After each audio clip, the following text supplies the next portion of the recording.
everyone, this is Poonam and welcome to the Share Knowledge Education.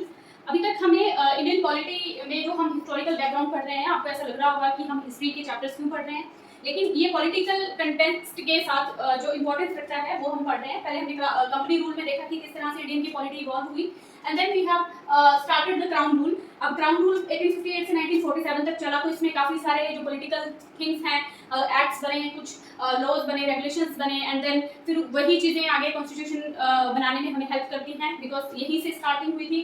Constituent assembly बनी, and then अभी जो आज का टाइम हम कॉन्स्टिट्यूशन में जो चीज़ें यूज़ कर रहे हैं वो सारी यहीं से कहीं ना कहीं बैकग्राउंड रखती हैं. तो आज हम पढ़ेंगे. पहले हमने क्राउन रूल स्टार्ट किया है, यहाँ से हमने पढ़ा government of India act of 1858. Today we will cover the Indian council act of 1861, 1892 and 1909. तो जब रिवोल्ट हुआ 1857 का, उसके बाद ब्रिटिश को नीड फील हुई कि इंडियंस को भी एडमिनिस्ट्रेशन में हमें इंक्लूड करना होगा. तो उसके लिए इन्होंने काफ़ी सारी चीज़ें की. पहले ही हम देख चुके हैं 1853 के एक्ट में, charter act of 1853, they have included the Indians in the civil services competition. तो वहाँ पर भी इन्हें जो स्टाफ चाहिए था वेरियस पोस्ट के लिए, तो वो चीज़ें यहाँ से काफ़ी स्टार्ट हो चुकी थी. लेकिन यहाँ पर और भी चीज़ें हुई. Indian council act of 1861, it is a very important landmark for the Indian political और कॉन्स्टिट्यूशनल हिस्ट्री. तो यहाँ से काफ़ी सारी ऐसी चीज़ें हैं जो आज भी हम देखते हैं, जैसे कि वो चीज़ हम डिस्कस करेंगे. सबसे पहले क्या हुआ 1861 के काउंसिल एक्ट में, this Indian council act of 1861, Britishers ने इंडियंस को इंक्लूड किया in the representative system of government. Like कि जो जैसे आज भी मिनिस्टर्स आते हैं रिप्रेजेंटेशन, वो हमारे ही रिप्रेजेंटेटिव होते हैं, यू नो, जो एमएलए एमपीज, वो हम ही पार्लियामेंट में फर्दर भेजते हैं अपने मेंबर ऑफ पार्लियामेंट को अपनी कॉन्स्टिट्यूएंसी से. तो इस तरह से ये तो अभी काफ़ी चीज़ें इवॉल्व होकर आज का जो ट्रेंड है. लेकिन स्टार्टिंग में ब्रिटिश ही थे, इंग्लैंड से ही, पार्लियामेंट से ही लोग चुन के आते थे, वही जो थे मेंबर्स बनाते थे काउंसिल में, वही डिसाइड कर रहे होते थे कि अभी इंडिया में कैसा लॉ लाना है, किस तरह से उनको फर्दर चीज़ें आगे करनी है. लेकिन अभी जो थे यहाँ पर, जो लॉर्ड कैनिंग, दी देन वायसराय, उन्होंने स्टार्ट किया. तो इंडियंस, 3 इंडियंस, जो पहले हम बात कर रहे थे कि वायसराय की एक काउंसिल थी, लेजिस्लेटिव काउंसिल, उसमें 15 मेंबर्स थे, ऑफिशियल मेंबर्स, राइट. तो अभी इंडियंस को इंक्लूड करने की हम बात कर रहे थे, तो उन्होंने अभी जैसे प्रिंसली स्टेट्स थी या फिर जो प्रोविंसेस थे ब्रिटिश इंडिया के हाथ में, तो वहाँ पर उन्होंने इंडियंस को इंक्लूड किया. जो 3 इंडियंस इंक्लूड किए गए लॉर्ड कैनिंग ने, दी देन वायसराय ऑफ इंडिया, जो हमारे पंजाब के you know the Maharaja of Patiala, Banaras के राजा, और एक सर दिनकर राव, इनको ऐड किया गया इंडियन ये जो काउंसिल में. They extended the legislative council. तो ये चीज़ की गई. उसके बाद जो प्रोसेस ऑफ डिसेंट्रलाइजेशन को इनिशिएट किया गया, यानी कि पहले हम देख चुके थे कि रेगुलेटिंग एक्ट में they have started the centralisation policy. किस तरह से वो टेंडेंसी आगे बढ़ रही थी, यानी कि हम कह सकते हैं कि governor general of India was established this post. तो वो एक सेंट्रलाइज कर रही थी इस सारी चीज़ को. गवर्नर जनरल एक सेंट्रल लेवल पे काम कर रहे थे, यू नो. तो आगे हम जाके पढ़ते हैं चार्टर एक्ट ऑफ 1833 में, तो वहाँ पर तो बिल्कुल ही जो पावर्स हैं, लेजिस्लेटिव पावर्स थी, ये मद्रास और बॉम्बे की, उनकी रिमूव कर दी जाती हैं पावर. तो वो बहुत ज़्यादा सेंट्रलाइजेशन की तरफ जा रहा था. लेकिन अभी जो है वो उनको डिसेंट्रलाइज करना शुरू किया, क्योंकि यहाँ पर उन्हें लग रहा था कि अगर हर एक प्रोविंसेस में वो खुद से कुछ डिसीजन मेकिंग करेंगे, लॉ मेकिंग, तो वो थोड़ा उनका भी इसमें जो है वो बर्डन कम होगा. तो इसके साथ अभी जो डिसेंट्रलाइजेशन की बात कर रहे हैं, तो इसमें इन्होंने जो मद्रास और बॉम्बे, इनकी जो लेजिस्लेटिव पावर्स थी, इनको रिस्टोर कर दिया. एक चीज़ ये होती है. दूसरा, जो वायसराय थे, वायसराय को एम्पावर्ड किया गया टू मेक सम रूल्स, जो भी like daily transaction of business में इंपॉर्टेंट रहते हैं. टू एक वो पोर्टफोलियो सिस्टम बनाया उन्होंने, लॉर्ड कैनिंग ने. पोर्टफोलियो सिस्टम आज भी जैसे यूज हो रहा है पार्लियामेंट में, जैसे हम एक न्यू गवर्नमेंट चुन के जब आती है तो पोर्टफोलियो बनाते हैं, जो प्राइम मिनिस्टर होता है, the leader of the council.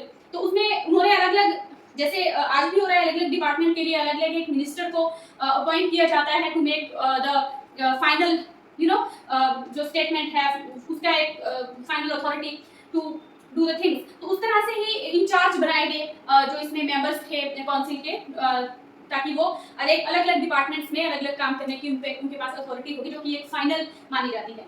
तो ये सारी चीज़ें की गई इंडियन काउंसिल एक्ट ऑफ 1861 में.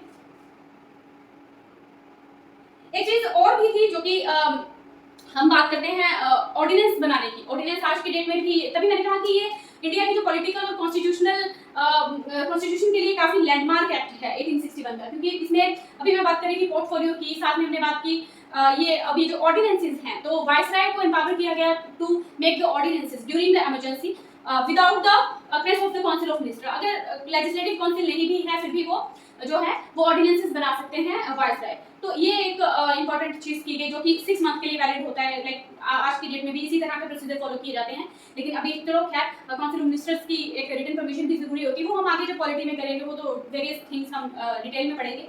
लेकिन हम जो बात कर रहे हैं 1861 का जो इंडियन काउंसिल एक्ट है, ये काफी इंपॉर्टेंट है इन सारी चीजों की वजह से। एक तो इंडियंस की रिप्रेजेंटेशन काउंसिल में आ जाती है और उसके बाद जो है वो एडमिनिस्ट्रेशन में भी वेरियस डिपार्टमेंट्स में इंडियंस को यूज किया जा रहा है। साथ में हम बात करते हैं ये पावर्स जो है डिसेंट्रलाइजेशन की तरफ दोबारा अभी इन्होंने शुरू किया, क्योंकि मद्रास और बॉम्बे की फिर से पावर्स को, लेजिस्लेटिव पावर्स को रिस्टोर किया। इसके साथ साथ एक और चीज की गई जो लेजिस्लेटिव काउंसिल्स बनाई गई for some states provinces at that time, north western provinces में, पंजाब में और साथ में बंगाल में। तो पहले बंगाल में बनाई गई 1862 में जैसे कि ये एक्ट आता है, उसके बाद 1886 में I think for the Punjab, और 1897 में ये नॉर्थ वेस्टर्न के लिए आई थिंक 86 में बनाएगी, तो पंजाब के लिए 1887 में 97 में। तो ये सारी जो चीजें हैं वो चलो हम अभी करेंगे इसको, लेकिन ये इनसे हमें पता चलता है कि काफी सारा जो है अभी हमने जैसे रिप्रेजेंटेशन की बात की, लेजिस्लेटिव काउंसिल्स की बात की, तो यही आगे चल के जब अलग अलग प्रोविंसेस की अपनी अपनी लेजिस्लेटिव काउंसिल है 1937 में जब हम बात करेंगे, इंडियंस ने अपनी गवर्नमेंट कुछ प्रोविंसेस में बनाई थी, तो वो यही से काम जो है वो पॉलिटी कुछ इस तरह से एक्ट्स जो है वो इवॉल्व हुए थे। तो ये काफी इंपॉर्टेंस रखता है। तो हमने बात की, चलो डिस्कस कर लेते हैं। 3 इंडियंस जो है वो ऐड किए गए जो लेजिस्लेटिव काउंसिल थी। लेजिस्लेटिव काउंसिल वाज एक्सटेंडेड, और ये जो 3 इंडियंस थे, these were the non official members. Lord Canning ने ही इनको अपॉइंट किया। Who were they? I have already told you, Raja of Banaras, Maharaja of Patiala and sir Dinkar Rao. तो ये इनको ऐड किया गया। तो ये एक तरह से रिप्रेजेंटेटिव इंस्टीट्यूशंस की बात कर रहे हैं हम। Representative institutions, right? ये कुछ कीवर्ड्स होते हैं, you have to write when you are writing the exam, otherwise जो मैंने आपको बताया वो आपको वो भी याद रह जाएगा, but you should write these things. तो लॉर्ड कैनिंग ने ये काम किया एंड इट हैपेंड इन 1861 में ये ऐड किए गए इंडियंस। तो उसके साथ हमने बात की थी जो डिसेंट्रलाइजेशन की। I should remove. एक तो हमने रिप्रेजेंटेटिव इंस्टीट्यूशन की बात कर ली, जिसमें कि हमने 3 Indians included in the legislative council, एक ये बात की। दूसरी बात decentralisation. Decentralisation was initiated with the restoring powers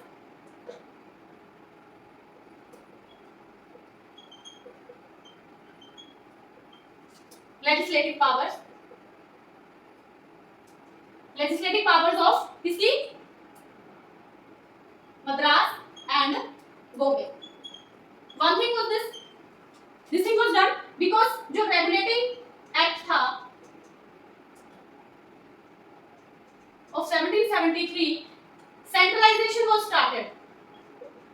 Centralization यहाँ से start हो चुका था and ये चरण तक पहुंच चुका था जब चार्टर एक्ट ऑफ 1833 की हमने बात की। तो ये काफी सेंट्रलाइजेशन की तरफ चीजें जा रही थी, लेकिन 1853 के एक्ट में भी हमने पढ़ा कि उन्होंने पावर्स को, लेजिस्लेटिव मेंबर्स को नॉमिनेट करना स्टार्ट किया। लेजिस्लेटिव पावर्स मद्रास और बॉम्बे की दोबारा से इनिशिएट की गई।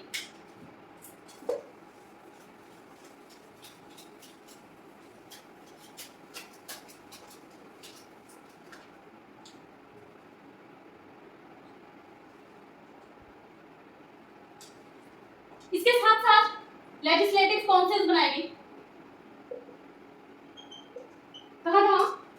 Bengal, I told you, right? then northwestern provinces and Punjab, right? That was in, I think that was in 1862, 1886 and 1897. तो लेजिस्लेटिव काउंसिल बना दी, यानी कि ये और ज्यादा डिसेंट्रलाइजेशन की तरफ आ गया। तो 1937 में जो वो प्रोविंशियल गवर्नमेंट्स बननी स्टार्ट हुई, तो वो यहीं से इनको एक रूट मिल रहा था। दूसरी हमने बात की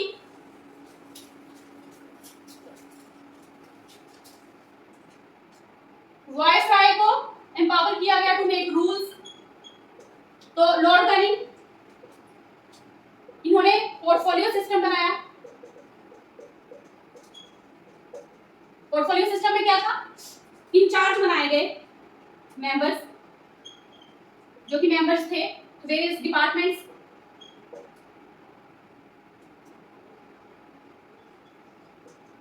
राइट। ये कौन थे इंचार्ज, जो मेंबर्स थे, मेंबर्स ऑफ काउंसिल, ये काम किया गया। एंड देन वायसराय को एम्पावर किया गया टू मेक ऑर्डिनेंसेस।